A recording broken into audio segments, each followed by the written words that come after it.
casa será poco conocida, aunque a mí muchas caras de aquí son muy familiares del 2019 en Palma. Sí que hay caras aquí que me esperan bastante. Y Dani en esta ocasión, pues no solo Dani y Sebastián son la organización, pero Dani y Sebastián y detrás somos un grupo de 3 profes. Y estoy yo, Marta, yo soy Isabel, Marta y Marta, que no ha venido, que también estamos en la organización. Lo que pasa es que ellos, pues siempre estas reuniones parece que les encantan. Y esta ocasión ha sido imposible para los dos. No sé si conocéis la afición de Sebastián por el ajedrez.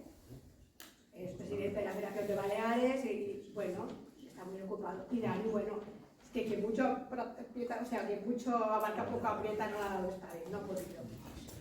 Y bueno, yo os presento a Marta. Marta hará una presentación que seguramente a uno de los que colabora con ella en esta presentación, Gabriel Cardona, es bien, que es ahora también nos ha dejado un poquito de lado porque es el director de la Escuela Politécnica. Cuando él empezó con nosotros era el cap de prácticas de... Es que Starmat es un trampolín. Sí. Y claro, pues... Pero bueno, él sigue trabajando, aunque sea un poquito así, dando charlas y clases y nos apoya. Y bueno, pues Marta presentará la presentación del que hace con Bien. Y pues nada, espero que os guste, a ver si encontráis algo que podáis utilizar vosotros. Buenas tardes. Bueno, os vengo a presentar la sesión que hacemos Biel y yo en primero de Starmat, que se llama Los movimientos de la geometría. ¿Vale? En Starmat y las Baleares tenemos 2 sesiones dedicadas al GeoGebra. La primera sesión es geometría con GeoGebra y la segunda es la nuestra, que es los movimientos de la geometría. Y las 2 sesiones se imparten en el primer curso. ¿Vale? Los objetivos que nos marcamos nosotros en esta sesión es, primero, dar una pequeña idea de los movimientos invariantes de la geometría, que como veremos a continuación no los conocen, ya que normalmente en secundaria no se dan. Después, primero hablar de la historia de la geometría, luego descubrir los movimientos invariantes, después resolver problemas que necesitan los movimientos invariantes, y para esto utilizaremos el GeoGebra.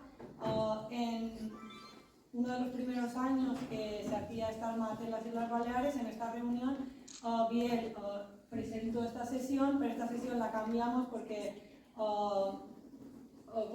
cuando cambió la persona que acompañaba a Biel, dedicamos más esta sesión al uso del GeoGebra.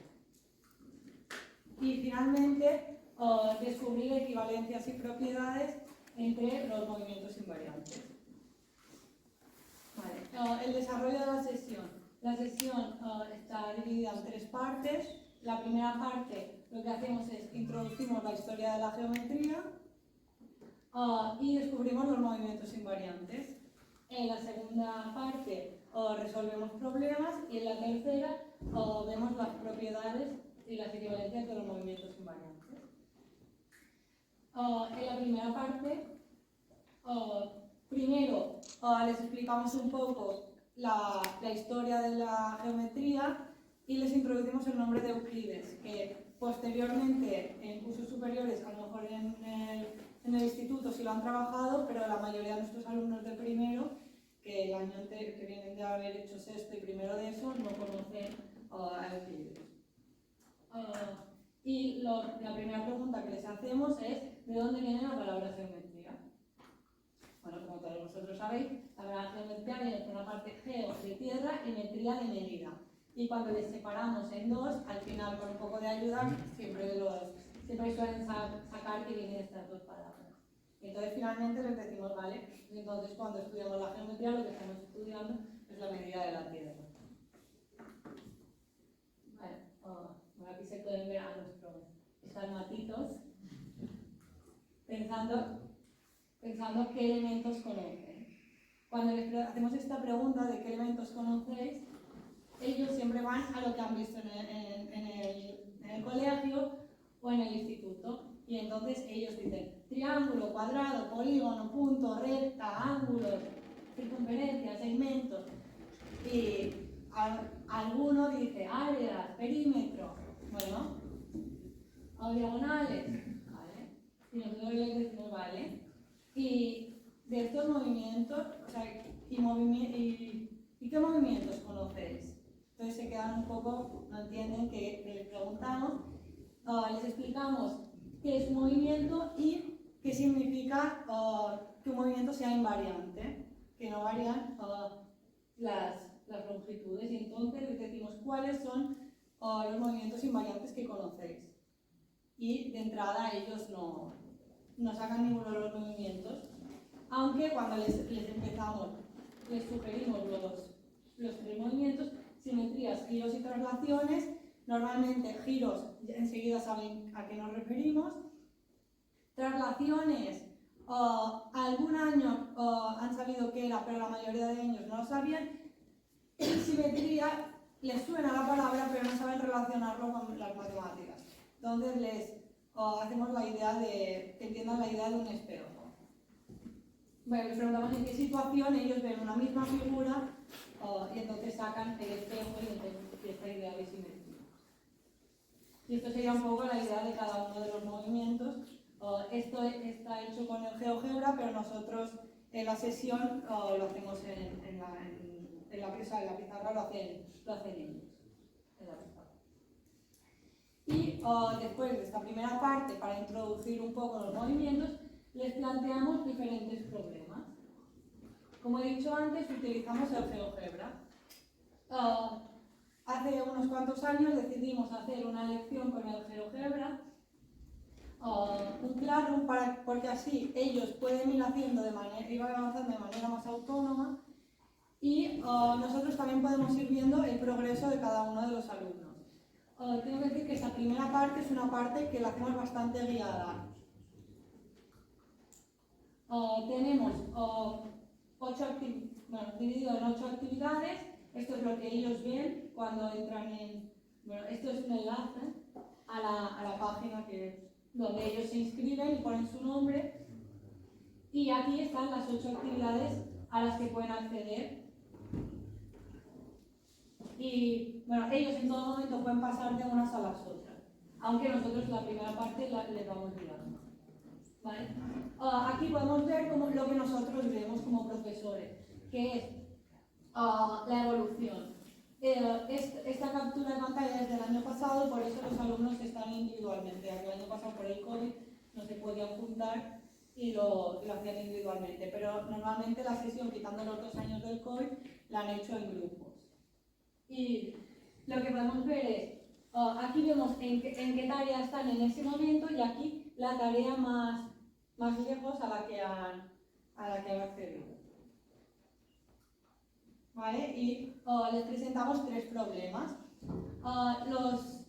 La metodología que seguimos en esta parte es, les presentamos el problema, lo leemos con ellos, ellos intentan hacer un poco de manipulación con el GeoGebra, intentan resolverlo y luego en un momento dado, cuando ha pasado determinado tiempo y vemos que ya lo han pensado un poco, alguno de los alumnos sale a explicarlo. Y si los vemos que están bastante atascados todos, pues lo que hacemos es dar unas pequeñas ayudas.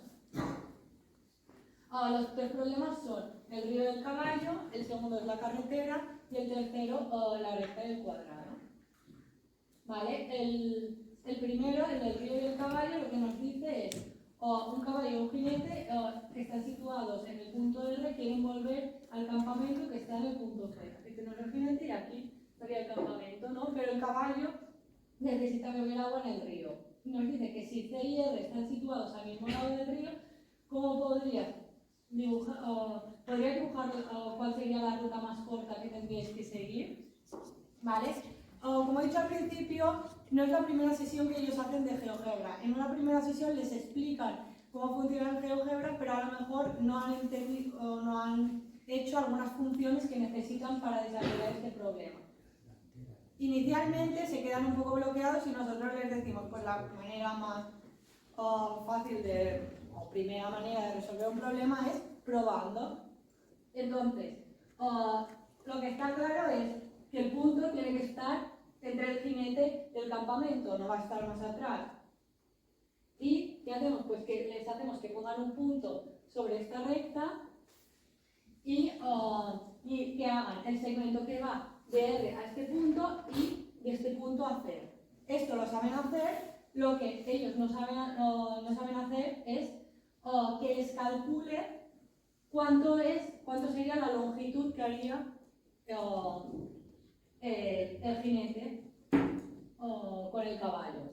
Y para hacer esto, pues les hacemos hacer los dos segmentos y después les explicamos cómo se hace un texto y que, bueno, esto es un error, que les haga la operación.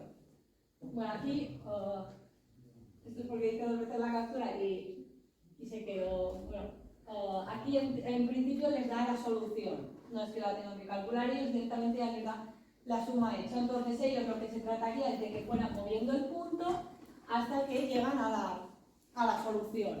Lo que pasa es que lo han hecho de una manera intuitiva y a ellos ya, a algunos puede que les vaya bien, pero nosotros les decimos, hombre, estáis aquí para intentar encontrar la solución y que estemos seguros de que es la solución, no solo hacerla probando.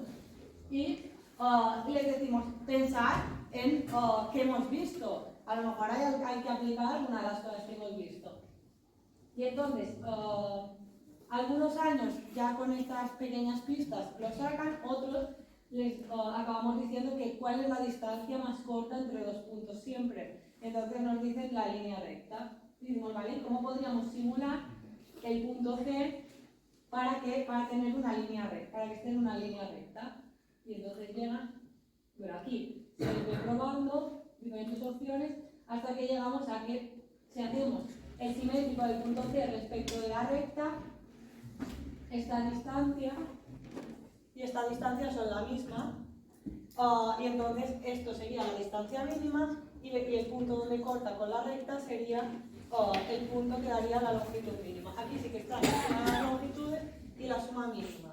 Entonces les hacemos dejar la otra suma para que muevan el otro punto. Si mueven el otro punto, quité los segmentos para que no hubiera tantas líneas, pero si mueven este punto, lo que se les hace es la suma de las longitudes.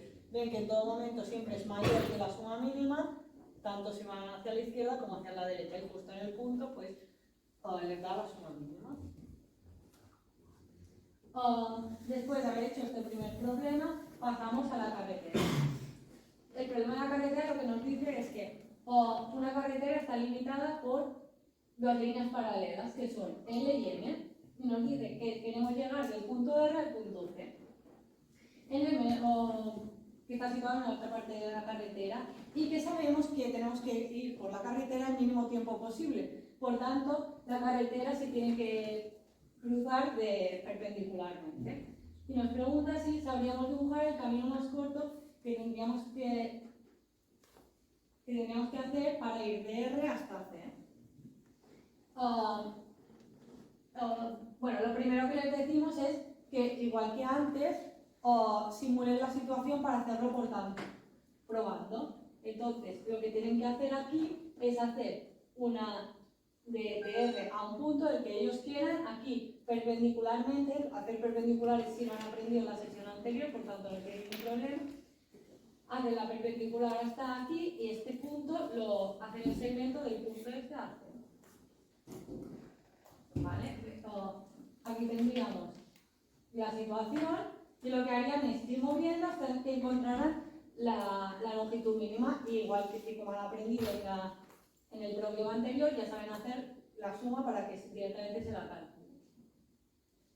¿Vale? Este problema ellos se quedan un poco bloqueados porque la solución la encuentran, lo que no encuentran por panteo, lo que les cuesta mucho encontrar es por qué es esa solución. Y entonces lo que nosotros les decimos es cuál es la idea de longitud mínima y la línea recta. Y dicen, pero es que la carretera me fastidia. Vale, no quiero la carretera, la quito. Y entonces lo que hacemos es, les damos un papel y pintamos la carretera. Y le decimos, que tengo que hacer para quitar la carretera. Yo quiero hacer desaparecer la carretera. Hay algunos que nos dicen, cortamos el papel. No, cortamos el papel, no puedes cortar el papel, no es el chiste. Lo que podríamos hacer a lo mejor es doblar el papel. Intentar doblar el papel de tal manera que no desaparezca la carretera. Entonces, doblan el papel y les decimos, vale, ahora no tenemos ningún problema, ¿no? Para ir de C a R con el papel cortado. Entonces, no, la línea recta. Muy bien. Pero os recuerdo que la carretera existe. ¿Qué pasa con la carretera? Y entonces lo que les hacemos ver es que la distancia de la carretera siempre es la misma, porque la carretera la tenemos que cruzar perpendicularmente, por tanto la cruce por donde la cruce, esta distancia no la puedo evitar. Entonces,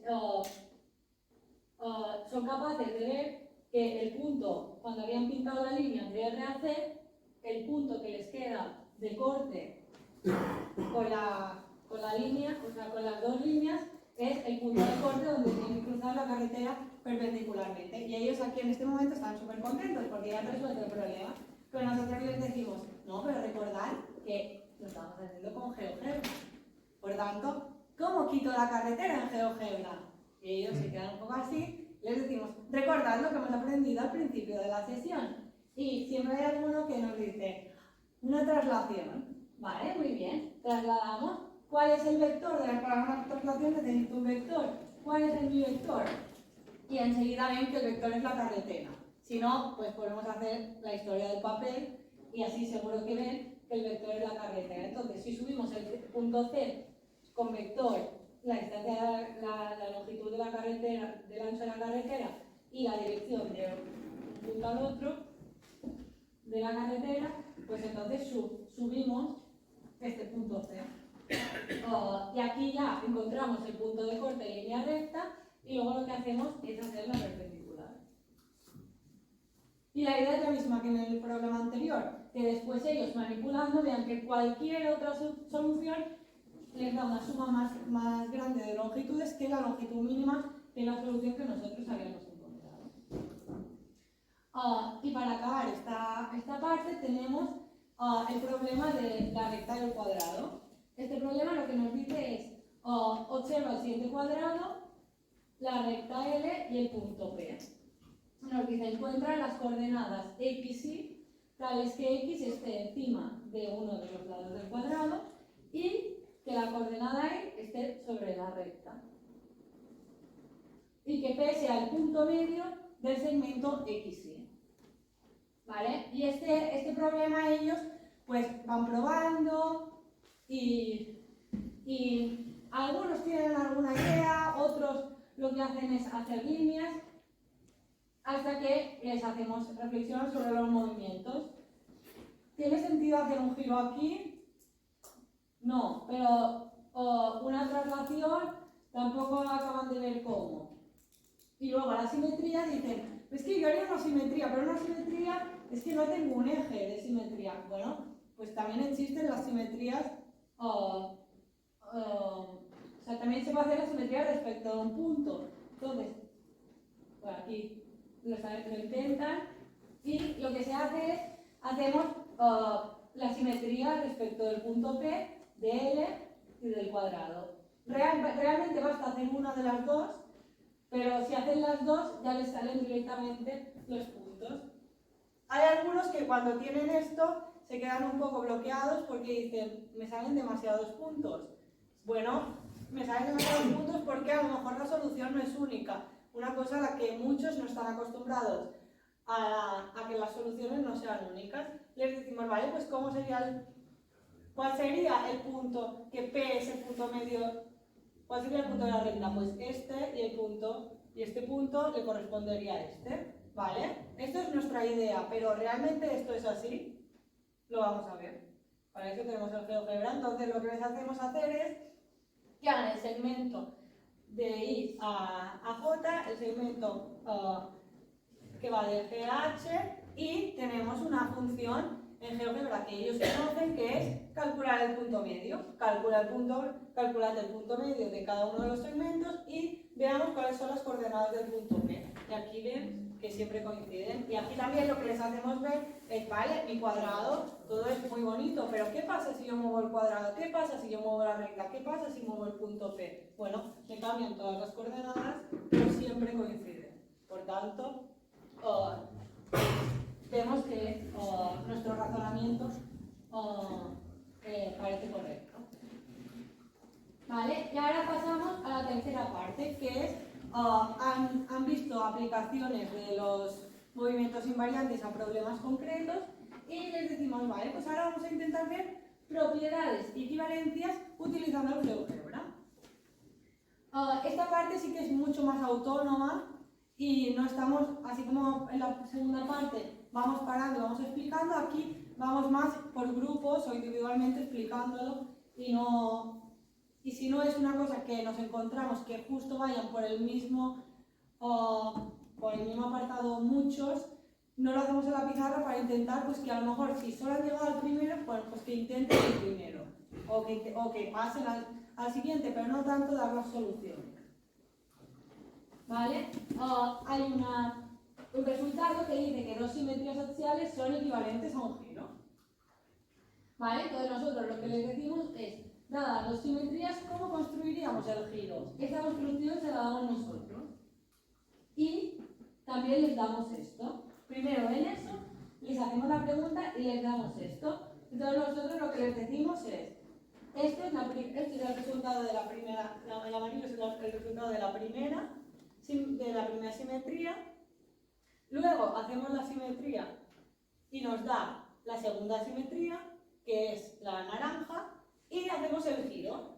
Claro, hemos dicho que dos simetrías dan un giro, pero en nuestro caso vemos que estas dos figuras no son la misma. Por tanto, ¿cómo se puede construir este giro? Sabemos que lo importante de un giro es su ángulo y el centro del giro. Por tanto, ¿dónde tengo que poner el centro y dónde tengo que poner el ángulo? Entonces se trata de que ellos vayan manipulando hasta que las dos figuras se les superpongan. Esto es muy importante, enfatizar que lo que tienen que hacer es mover el centro y el ángulo, que los ejes de simetría no hay que tocarlos en esta parte. Entonces ellos van manipulando hasta que llegan a que el centro tiene que estar en el punto donde se cortan estas dos rectas y el ángulo es el ángulo que forman los ejes de simetría. ¿Vale? Y ahora nosotros les decimos, vale, hemos visto la simetría, hemos dado las dos simetrías y hemos tenido que descubrir el giro. ¿Qué pasa si lo hacemos al revés? Dado el giro, ¿cómo tengo que colocar los ejes de simetría para que me den lo mismo? Y ahora pues es lo mismo, pero enfatizando lo contrario. Lo que les tenemos que decir es, no podéis tocar ni el ángulo ni el centro, lo que tenéis que hacer es mover los ejes. Y entonces, claro, hay algunos que les cuesta, pero la mayoría, cuando han visto el otro, dicen, vale, me tienen que coincidir, por tanto, ¿dónde se tienen que cortar estos dos? Que no, y el ángulo, o sea, el centro, y el ángulo tiene que ser el ángulo entre los dos ejes. Cuando han sacado el anterior, lo suelen sacar bastante rápido. Y esto sería la solución, que como veis, se superponen el rojo y el naranja, que son los dos resultados. ¿Vale? Aquí son ellos intentando sacarlo. Y después, cuando han llegado a este resultado, les decimos, vale, pero siempre que aplicamos simetría sale un giro. Bueno, hay algunos que dicen que sí, otros que no, y entonces les decimos, ¿qué pasa si los ejes de simetría son dos rectas paralelas? Bueno, pues aquí tienen esta construcción y pueden manipular lo que quieran, pero ven que al final, si no se cortan, no es equivalente a un giro. Y después, la siguiente propiedad que les decimos es que cualquier transformación en el plano que conserve las distancias se puede poner como composición de dos o tres simetrías axiales. Y les damos estas dos figuras y les decimos, vale, hasta ahora nosotros os hemos guiado mucho, ahora no os damos nada. Tenéis que conseguir pasar de esta a esta. Y ellos en este momento, que ya se está acabando la sesión, cuando llegan a este momento, nos dicen, es que no me da tiempo y no lo voy a conseguir. Bueno, pues, ¿queréis que os vuelva a poner lo que he puesto al principio cuando habéis anotado? Porque esta sesión, igual que habéis entrado aquí, podéis entrar desde vuestras casas. Y entonces ahí siempre ocultan el código para poder entrar desde su casa. Y luego, claro, mirándolo, hay algunos que luego en su casa pues lo intentan. Y nos parece pues curioso. Y nos encanta. Y las conclusiones que sacamos de esta sesión son, por una parte, que aprenden a utilizar nuevas funciones de GeoGebra, ya que ellos en la sesión anterior han visto algunas cosas, pero, por ejemplo, el hecho de hacer textos o sumas no lo han visto, o sea, operaciones.